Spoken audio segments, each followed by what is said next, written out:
que je connaissais moi des métiers du numérique était très vague de par mon ancien métier de conseil aux entreprises. Et le SAS m'a permis d'entrer dans le vif du sujet, de découvrir des métiers, de partir en immersion dans les entreprises, d'être écoutée sur ce que je voulais faire. Et du coup, la transition s'est faite tout naturellement.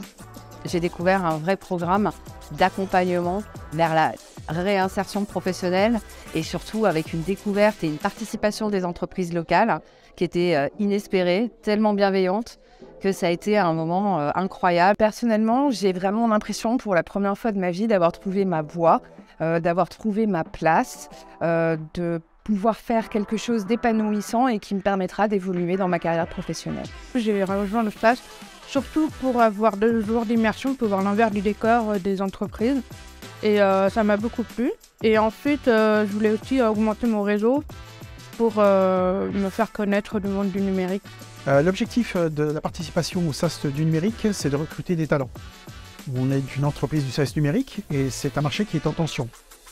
50% de la population française, ce sont des femmes, et donc on ne veut pas se couper de cette partie de la population. D'autant plus que notre but, c'est de développer des logiciels qui soient à l'image de la diversité des utilisateurs finaux. Alors le SAS, on y a été pour, on va dire, pour voir, et ça a été un succès, puisqu'on a rencontré 3 femmes, et 3 femmes ont été recrutées.